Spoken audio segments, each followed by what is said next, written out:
Good morning. कैसे हैं आप सभी? आशा करती हूँ कि आप सभी लोग बहुत अच्छे होंगे और घर में स्वस्थ होंगे, खुश होंगे, मस्त होंगे। तो बस ये सुबह-सुबह का टाइम है, लगभग टाइम हो रहा है इस समय 6:30 का। तो मैं बस अभी मॉर्निंग वॉक करके आ गई हूँ और मैंने अपने रूम में झाड़ू पोछा किया, नहाया, पूजा की और उसके बाद किचन में आ गई हूँ और मैंने अपना जो है पिया, वही मैं जो डेली हमारे ड्रिंक है, अजवाइन, मेथी, जीरा, सौंफ, लौंग, काला नमक, ये सबको भून करके पीस के मैं रखी हूँ। तो जब भी मैं मॉर्निंग वॉक करके आती हूँ या नहीं भी करती तो भी उसको मैं ज़रूर पीती हूँ। उसके बाद यहाँ पर हमने चढ़ा दिया है जो है चाय के लिए दूध। तो यहाँ पे एक तरफ हमारी चाय बन रही है और एक तरफ हमने दलिया भी चढ़ा दिया है और दलिया डाल दिया है। और यहाँ पे मैं अरहर की दाल डाल रही हूँ और आज मैं बनाऊँगी कद्दू की सब्ज़ी। हरा वाला जो कद्दू होता है, तो बहुत ही मुलायम कद्दू है, मेरे हस्बैंड लेकर के आए हैं और मुझे ना कद्दू की सब्ज़ी बहुत पसंद है, चाहे पके वाली हो, चाहे ये हरा वाला हो, तो मुझे बहुत अच्छा लगता है। तो आज मैं उसमें आलू वगैरह नहीं डालूँगी, सिंपल, क्योंकि हरा है, एकदम मुलायम है, तो सिंपल बनाऊँगी, बिल्कुल मेथी और मिर्चा से छौंक के, कुछ भी नहीं डालूँगी। और हरा वाला जो कद्दू है ना, आप सिंपल तरीके से बनाइए ना, मेथी और मिर्चा से छौंक करके, और थोड़ा-सा जब पक जाए तब अमचूर डाल दीजिए, बहुत ही टेस्टी सब्ज़ी बनती है। और मुझे तो कद्दू की सब्ज़ी बहुत पसंद है और किनको-किनको पसंद है ज़रूर बताना। तो यहाँ पर हम डाल रहे हैं दाल, तो दाल चढ़ा देंगे और आज थोड़ी-सी ना ठंडी कम है, ज़्यादा ठंड नहीं है। इधर 2-3 दिन थोड़ी-सी ठंडी गलावट थी, लेकिन आज थोड़ा-सा हल्का कम है। लेकिन हाँ, अभी ठंडक रहेगी, शिवरात्रि तक रहेगी सुबह-शाम जो है। और इस समय आप लोग सुने होंगे, टीवी वगैरह में भी देख रहे होंगे, न्यूज़ चैनल में, इतना ज़्यादा प्रयागराज में जाम चल रहा है। प्रयागराज क्या, इधर हमारे चित्रकूट धाम, मतलब हर तरफ जाम चल रहा है। अगर किसी को इमरजेंसी पड़ जाए ना, तो वो इंसान तो रास्ते में ही फँस जाए, जा ही ना पाए। और प्रयागराज में तो इस तरीके से जाम लगा हुआ है कि समझ लीजिए लोगों की दिनचर्या बिल्कुल बाधित हो चुकी है। लोग ऑफ़िस नहीं जा पा रहे हैं, बच्चे स्कूल नहीं जा पा रहे हैं। बहुत इस समय समझ लीजिए इलाहाबाद, प्रयागराज में बहुत समस्या चल रही है। तो चलिए यहाँ पर हम अरहर की दाल में हल्दी डाल देते हैं और नमक डाल देते हैं और इसको चढ़ा देते हैं पकने के लिए। और इधर हमारा दूध चढ़ा हुआ है, हम चाय बनाएंगे इसको, क्योंकि हमने मेथी मेथी पानी और वो जो अजवाइन वगैरह है, उस सब चीज़ का पानी मैंने ले लिया है, नहा के मैं आई हूँ तभी। और अब मैं चाय चढ़ाई हूँ, क्योंकि चाय तो भैया सुबह मुझे ज़रूरी है। दिन में मैं चाय नहीं पीती हूँ, अगर कोई गेस्ट आ गया तो बना दिया तो पी लिया, नहीं तो सिर्फ 2 बार मैं चाय पीती हूँ। एक मॉर्निंग में पीती हूँ, मॉर्निंग में खैर 2 हो जाएगी, एक पहले पी लेती हूँ, एक नहाने वहाने के बाद ही पीती हूँ। 2 चाय सुबह हो जाती है और 1 चाय शाम को। बाकी दिन में मैं चाय नहीं पीती हूँ, मेरी दिन भर पीने की आदत नहीं है, और मीठी चाय भी नहीं पीती हूँ। उसमें मैं शुगर फ्री लेती हूँ या कभी-कभार गुड़ डाल कर के ले लूँगी। तो यहाँ पर मैं दलिया निकाल ली हूँ दलिया डालने के लिए, और इसको मैं एक डिब्बे में रख देती हूँ, क्योंकि मेरे घर में दलिया ज़्यादा खाया जाता है। चावल तो कभी कभार बन जाता है, जब मन हुआ तो बन गया, नहीं तो दलिया ज़्यादातर बनता है। दलिया है, सावा, कोदू, ये सब चीज़ हमारे घर में बनता ही है। और चावल हम ही हैं, जब खाने की इच्छा करती है तो हम डाल लेते हैं। और दलिया मैं बहुत कम खाती हूँ, रोटी खाती हूँ, दलिया मुझे नहीं अच्छा लगता है। कभी कभार खा लिया तो बात अलग है, नहीं तो रोटी खा लेती हूँ मैं बल्कि। और जब चावल खाने की इच्छा होती है तो फिर चावल बना लेते हैं। तो यहाँ पर मैं एक डिब्बे में भर के रख रही हूँ और ढक्कन से नाप के डाल रही हूँ, क्योंकि इस समय हमारे ससुर जी भी दलिया खा रहे हैं, तो इसलिए थोड़ा सा अधिक बनाऊँगी जो है। मान लीजिए दोपहर में खाने की इच्छा हो तो फिर थोड़ा सा खा लें। तो बस आज मेरा मॉर्निंग का यही खाना है, दलिया, दाल और कद्दू की सब्ज़ी बनेगी और रोटी बनेगी। तो मॉर्निंग में आज हमारे यहाँ यही खाना बनेगा। और एक बात और बोलें, आप लोग कभी, मतलब हमारी बहनें, कभी खाली मत बैठना, अपने आप को हमेशा बिज़ी रखना, क्योंकि बिज़ी इंसान हमेशा खुश रहता है। और जब भी आप खाली हो जाओगे तो आपके दिमाग में हज़ार तरह की टेंशन, चिंताएं, बातें, सब चीज़ घूमती रहती है। इसलिए अपने आप को कभी भी खाली मत रखना। जैसे आपके घर के काम ख़त्म हो गए तो आपकी जो भी हॉबी है, किताब पढ़ना, गाना सुनना, संगीत संगीत तो एक ऐसी चीज़ है कि रोते हुए लोगों को भी हँसा देती है। इसलिए जो अगर आपको संगीत से प्रेम है तो आप संगीत गाने सुना करिए। अच्छे-अच्छे भजन हैं, गज़ल है, फ़िल्मी गाने हैं, कुछ भी आप सुन सकते हैं। मतलब हमेशा अपने आप को व्यस्त रखिए। ऐसा नहीं है कि आप खाली रखेंगे तो देखिए जीवन में सबके कुछ न कुछ टेंशन, चिंताएँ या कुछ न कुछ बातें ज़रूर रहती है। फिर जब हम खाली रहते हैं तो वो दिमाग में हम सोचते रहते हैं, नहीं ऐसा क्यों हो गया? ऐसा होना चाहिए, हमारी लाइफ़ ऐसी होनी चाहिए, वैसी होनी चाहिए। मतलब तमाम तरीके के इंसान जो है टेंशन करते रहता है। और जब आप देखते होंगे बिज़ी रखते होंगे ना तो आप हर चीज़ को भूले रहते हैं और हमेशा बिज़ी इंसान हमेशा खुश रहता है। बिज़ी रहने का मतलब ये नहीं है कि आप मतलब हम आप आराम ही ना करें, नहीं। हर चीज़ का टाइम निकालिए मेरी बहनें, जो भी मैं अपने बहनों के लिए ज़्यादातर कह रही हूँ क्योंकि हमारी बहनें ना इमोशनल बहुत होती हैं और हम भी बहुत ज़्यादा भावुक हैं। अगर हम भी खाली बैठते हैं ना, तमाम तरीके की बातें अपने दिमाग में नचाते रहते हैं, फिर मुझे भी मतलब टेंशन हो जाती है। इसलिए मैं कोई बात को टेंशन में लेती ही नहीं हूँ। कुछ चीज़ें हैं जो टेंशन लेती हूँ, मैंने देखा अपने आप को भी और मैं यहाँ हर औरतों की फीलिंग को भी दर्शा रही हूँ अपने बातों से। मैंने देखा है जब भी हम लोग खाली रहते हैं या हमारे जीवन में कुछ भी चल रहा होता है, चाहे कोई भी चीज़ हो, तो क्या है ना हम अपने दिमाग में सोचते रहते हैं यार ऐसा कैसे, क्या है? मतलब तमाम तरीके की बातें और जब किसी चीज़ में व्यस्त हो जाते हैं ना, तो उस चीज़ को हम भूल जाते हैं। आप नोटिस किए होंगे कि जब भी आप कोई काम में या किसी से बात करने में या टीवी देखने में या संगीत सुनने में या मोबाइल में कोई भी चीज़ जब आप देखने लगते हैं, सुनने लगते हैं या किसी चीज़ में जब व्यस्त हो जाते होंगे तो आपने नोटिस किया होगा आप कुछ देर के लिए कितना रिलैक्स रहते हैं। मतलब कोई उस चीज़ को, उस बातों को, कोई भी विषम परिस्थितियाँ हो आप उसको भूल जाते हैं। तो उस समय हमारा माइंड कितना कूल रहता है। तो हर चीज़ का आप समय निकाल लीजिए, काम के वक़्त काम कर लीजिए, अपने लिए भी 1 घंटे समय निकाल लीजिए, आराम भी करिए क्योंकि शरीर को ना आराम भी करना बहुत ज़रूरी है। 40 के बाद तो देखिए शरीर को थोड़ा-सा आराम भी चाहिए, नहीं तो फिर क्या है ना शरीर की जो मांसपेशियाँ हैं और हमारे अंदर से जो शरीर है, मन है या दिमाग है वो भी थक जाता है।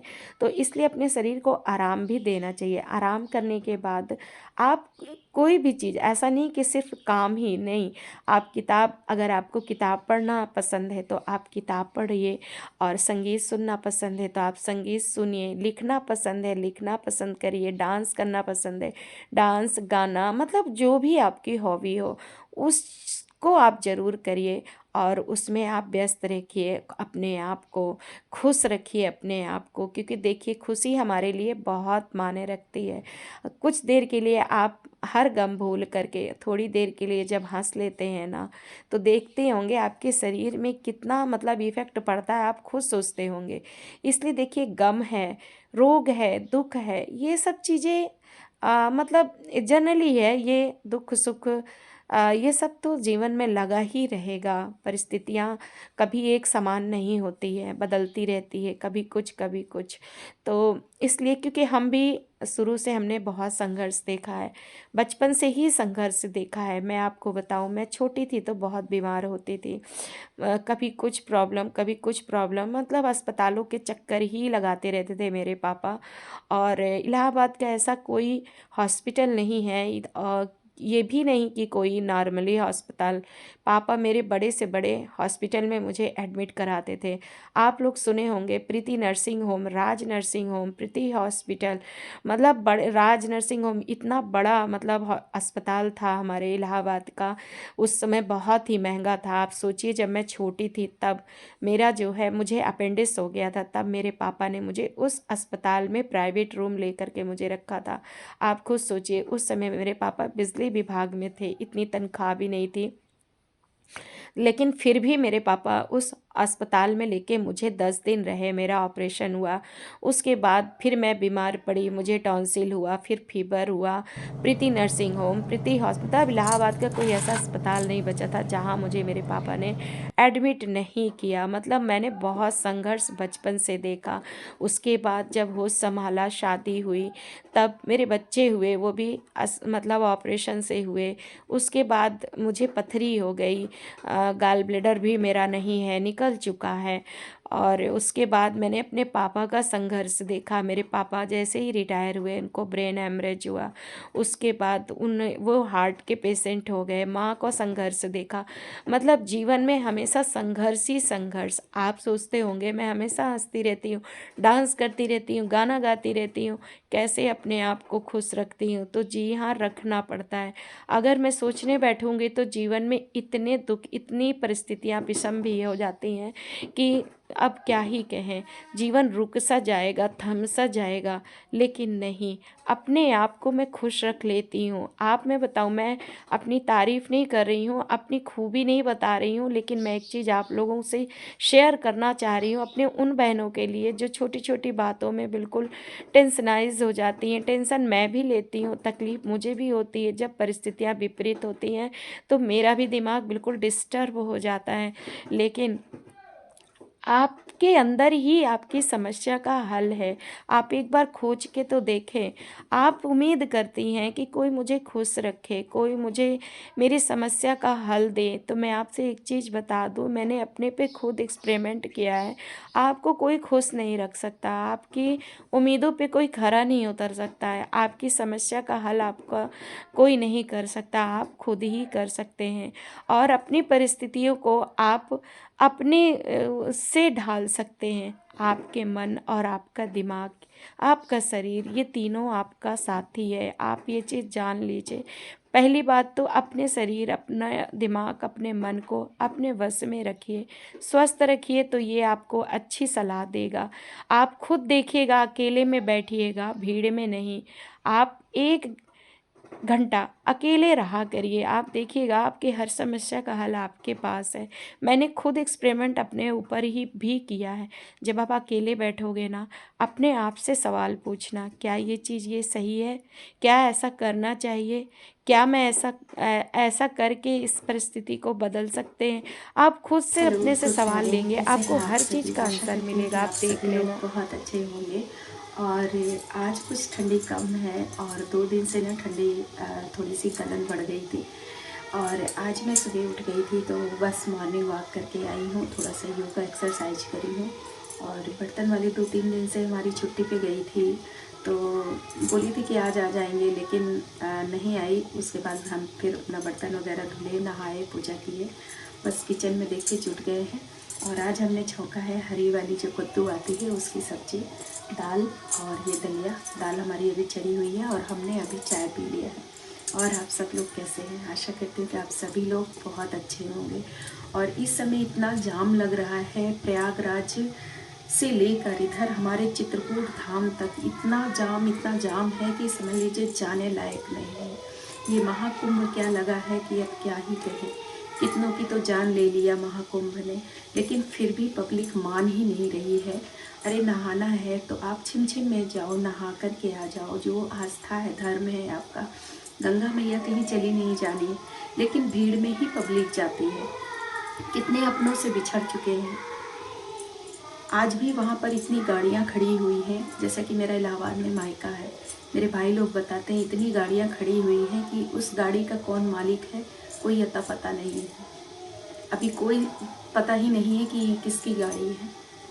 और इतना जाम लग रहा है कि इलाहाबाद प्रयागराज जाने लायक नहीं है। और इधर हमारे चित्रकूट धाम तरफ भी बहुत ज़्यादा जाम है। कल तो मैं शाम के समय, कल मेरा फास्ट था, शाम के समय मैं गई थी कुछ सामान लेने, इतना जाम कि अब क्या ही बताएं। तो मैं यही कहूँगी कि आपको नहाने जाना है तो थोड़ा सा छिमछिम हो तब आप जा कर के नहाइए। आप ऐसे भीड़ भड़क्कड़ में जाते हो और फिर क्या होता है? फिर यही होता है कि जान आप गंवा देते हो। कितने कुचल गए, कितने रौंद गए, कितने अपनों से बिछड़ गए, कितने अपने जान गंवा दिए। लेकिन फिर भी पब्लिक मानती ही नहीं है। ऐसा ही आस्था, ऐसी भक्ति किस काम की जो जान गंवाना पड़े। प्रभु ये नहीं कहते, प्रभु सच्चे मन का भूखा होता है। आप घर में ही अपने पानी को गंगा जल मान के नहा लेंगे, स्पर्श कर लेंगे, वही गंगा मैया है। भीड़ भड़क्कड़ में जा रहे हैं और फिर अपने घर परिवार से बिछड़ जा रहे हैं। ऐसी आस्था और धर्म किस काम का। लेकिन पब्लिक मानती ही नहीं है। वही जाएगी जब भीड़ भड़क्कड़ होंगे, कोई नहावन होगा तभी जाएगी। कहते बहुत पावन होता है, नीचे मुबा के आप चले गए, ये पावन हुआ आपका, क्या ही कहें। तो चलिए ठीक है, अभी हम खाना बना रहे हैं और मेरे हस्बैंड का स्कूल है, तो अभी मुझे आटा भी लगाना है और हमारा खाना बन चुका है। और मौसम ठीक है, उतनी ठंडी नहीं है, लेकिन ये है कि अभी शिवरात्रि तक कुछ ठंडी रहेगी, गलन रहेगी जो है। तो अभी हम चाय पी चुके हैं और ये हमारी कद्दू की सब्ज़ी बन रही है और यहाँ पर दाल, और बस मुझे आटा लगाना है बाकी, और हमारा खाना रेडी हो चुका है। बस इसी तरह अपना साथ और सपोर्ट बना करके रखिएगा और एक दूसरे का सपोर्ट करेंगे तभी हम सभी आगे जाएंगे। अगर एक दूसरे का सपोर्ट नहीं करेंगे तो फिर आगे नहीं जाएंगे। ठीक है, चलिए वीडियो में बने रहिएगा। वीडियो अच्छी लगे तो लाइक ज़रूर दीजिएगा और हमारे चैनल को, जो नए भाई बहन हैं, हमारे चैनल को सब्सक्राइब करिएगा। वीडियो अच्छी लगे तो ज़रूर पूरा देखिए, अंत तक देखेंगे तो वीडियो आपको अच्छी लगेगी, अधूरा छोड़ देंगे तो फिर वीडियो अच्छी नहीं लगेगी। ठीक है, रखते हैं, अभी फिर आपसे मिलते हैं।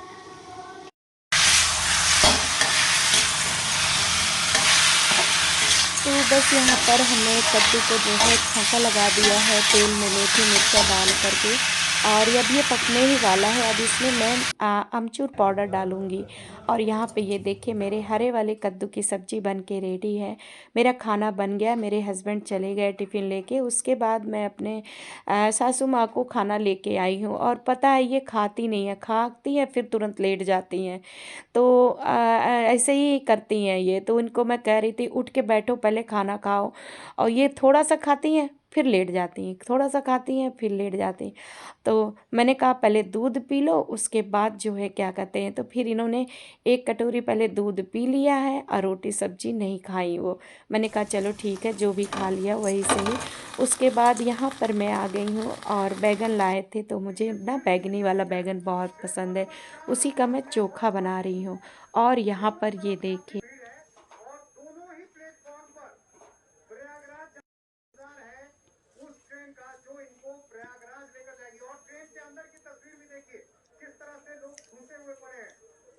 अंदर देखिए क्या तस्वीर है, पैर रखने तक की जगह नहीं है डब्बे में, लोग खिड़कियों पर, दरवाजे पर लटके हुए हैं।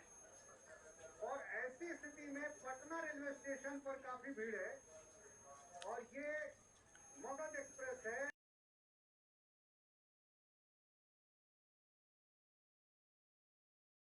ये देखिए अभी मौनी अमावस्या के समय कितने लोग भगदड़ में मर गए, दब के कुचल गए, कितने अपनों से बिछड़ गए, लेकिन फिर भी पब्लिक नहीं मान रही है। अरे ऐसी धर्म आस्था किस काम की भाई, जिसमें जान गंवाना पड़े, अपनों से बिछड़ना पड़े, लेकिन फिर भी ये यात्री, ये पब्लिक मान नहीं रही है। आप लोग देख रहे होंगे ट्रेनों में कितनी भीड़ चल रही है, दब जाएं कट जाएं, पर कोई मतलब नहीं, बस नहाना है तो नहाना है। अरे भैया पाप धोना है, क्यों ऐसे कर्म ही करो कि आपको पाप धोने जाना पड़े ऐसे भीड़ भड़क्कड़ में। हाँ,